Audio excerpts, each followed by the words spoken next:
To be honestly speaking, most of the time I keep wondering why these colonial masters, impose these artificial borders to divide us.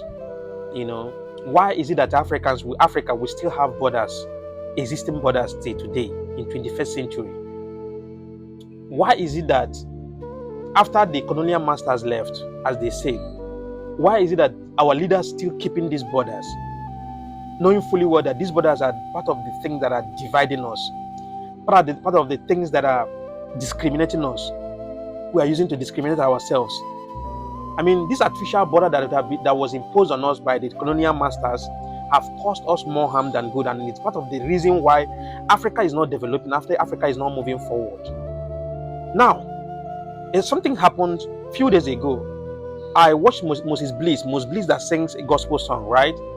He was complaining about how he was rejected at Tanzania airport. He was supposed to have an entry to go and do his show in Tanzania, then return back to Nigeria, and he was stopped at the Tanzania port of entry. He was denied entry.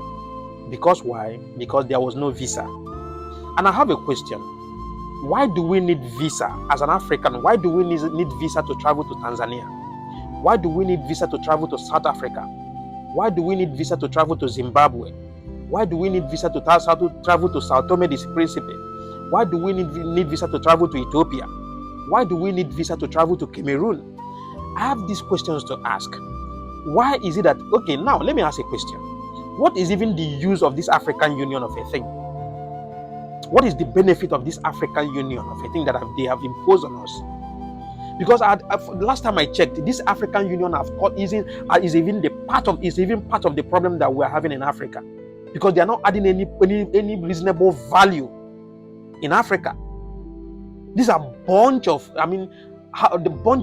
ignorant people. Bunch of clueless leaders gathered together in one room, call themselves African Union.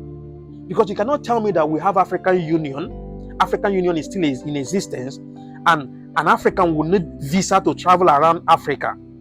This cannot happen in Europe. This can actually never happen in Europe.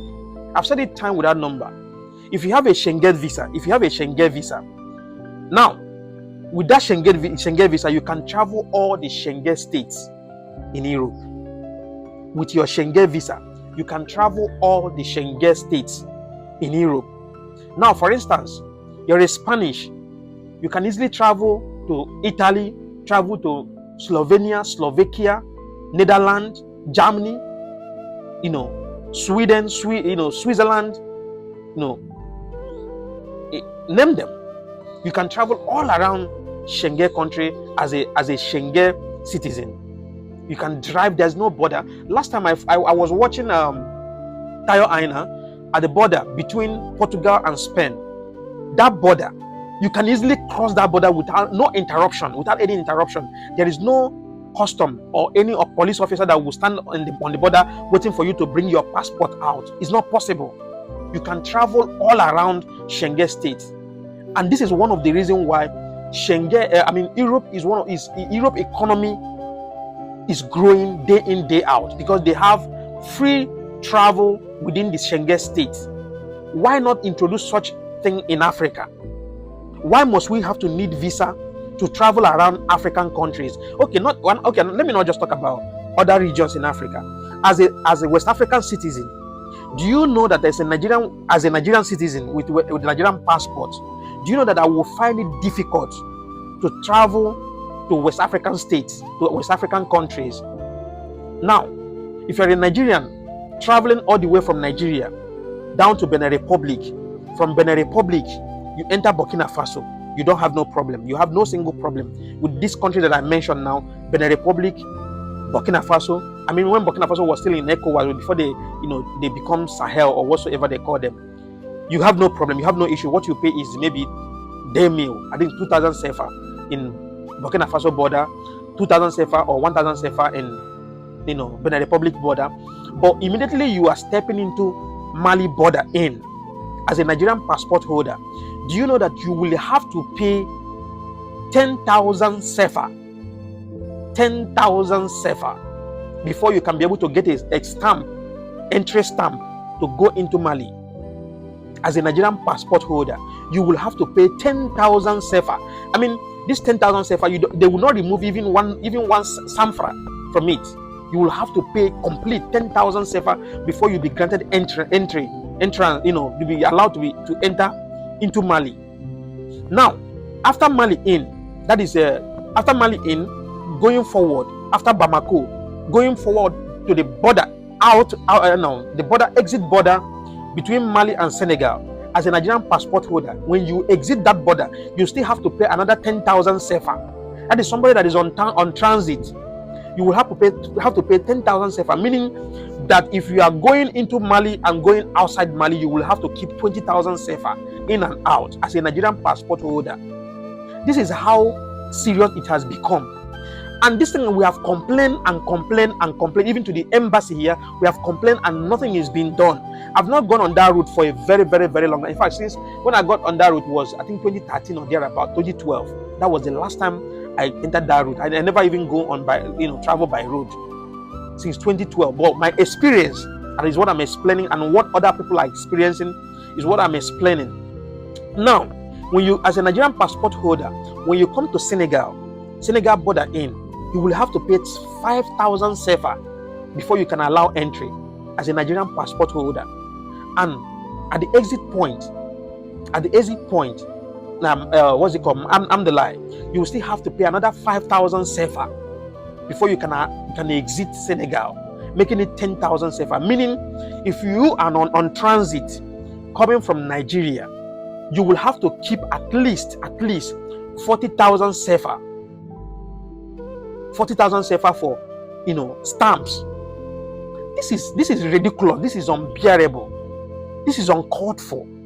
So, and I keep asking questions. What made us still ECOWAS citizens? If we cannot travel within ECOWAS countries freely, without interruption, without paying and paying and paying, why do we belong to ECOWAS region? And this thing did not start today. This has been happening for a very, very, very, very long time. For the past 20 years, this thing has been happening. And you cannot tell me that our leaders doesn't ply on that road and they don't know what is going on. There's no way you would tell me that for the past 20 years, there's no ECOWAS official or whatsoever that crossed that border and had some similar experience. And the question is, what are they doing about these things? These are the things that are bringing discrimination in Africa. These are the things that have been drawing our economy backward. These are the things that have been bringing, division within ourselves. Why do we even hate ourselves to this extent? Now, Africans, something that marvels me about Africans, we value white color. We value white people more than we value ourselves. We will respect white people more than we respect ourselves. For instance, I have similar experiences, right? I live in the Gambia, and I've been living in the Gambia for 15 years right now. And though since I've been living in the Gambia, I think that 2012 or 2011, that was the last time I had encounter with Gambia immigration. Since then, I don't know. I've never been walking on the road and immigration stopped me. Maybe I look like Gambian or something. But I'm telling you from experience, immigration officer will see an African, he will interrupt African, stop African, and ask African for documents. But the same immigration officers will see Lebanese, see Indians, and see white people. They will find it difficult to ask the white people, please, can I see your documents? But they will interrupt their fellow Africans, embarrass their fellow Africans, beat their fellow Africans, chase their fellow Africans. This is height of it. It's ridiculous, for crying out loud. Please, if you are watching this video, make this video go viral. Our leaders need to see this. This visa of a thing this border of a thing they introduced in Africa is bringing us backward. Is drawing us backward, is killing our economy. You can't even travel freely to Senegal to do business or to Mali to do business. Borders are this is becoming too much. And it seems like this thing is going to be forever. Nothing can be done about it. Then what made us an African? This is the same thing Gaddafi was pushing for. Gaddafi wanted these things to end. Gaddafi wanted one borderless Africa, one African currency, one Africa where we can, travel around, do our businesses, join hands together, build that brotherhood capacity, to enhance business and trade across Africa. But when the Westerners saw that Gaddafi was pushing for such an agenda, they saw Gaddafi as a threat. This is one of the reasons why. This is the major one of the reasons why, including Libya oil. This is major reason why they fought tooth and nail to make sure that they eliminated Gaddafi, knowing fully well that Gaddafi was a threat to their own agenda. And our leaders these puppets that we call leaders are folding their arms, watching these kind of things happening in Africa. We keep hating ourselves. Today in South Africans are asking fellow Africans to leave their country. Go to Ghana today, Ghanaians are asking Nigerians to leave their country. Then what made us Africans? When you see white people, you bow for them, you worship them, you lick their ass, you kiss them, you worship them like they are demigod. But when you see your fellow Africans, your hairs will stand up. You want to slaughter him, you want to kill him, you want to send him back where he's coming from. This is the height of it. And mind you, most of these people that are fighting their fellow Africans in their own country, most of them, their family members are living outside their country. I'm telling you the gospel truth. So why is it that we cannot embrace ourselves? Why is it that we cannot love ourselves?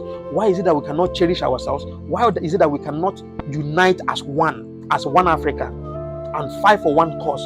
What is that one cause? One cause is to make Africa, stabilize Africa economy.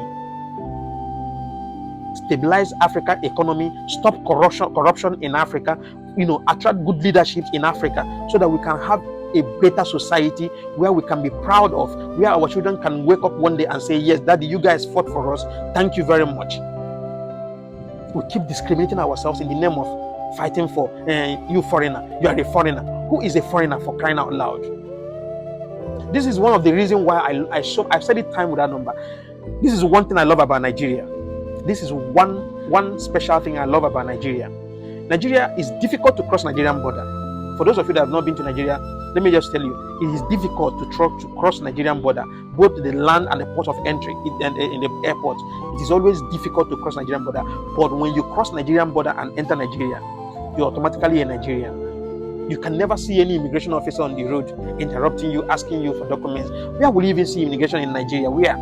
You can only see immigration in their offices, where maybe you went there to do your passport, or you see immigration at the border side.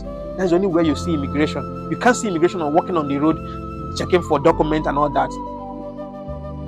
You can't see it in Nigeria. Once you cross Nigerian border, enter Nigeria, you're automatically a Nigerian. We love foreigners. In fact, we cherish foreigners than even ourselves. That is one good thing about Nigeria. But in other countries, reverse is the case. Once they hear that you're a Nigerian, you become a threat to them. Once they hear you are a Nigerian, they start fighting tooth and nail to let you go back to your country. Why do we hate ourselves like this? Let's wake up, Africans. Let's wake up and salvage this country and bring the glory of this continent back. Thank you very much, and see you guys in the next one.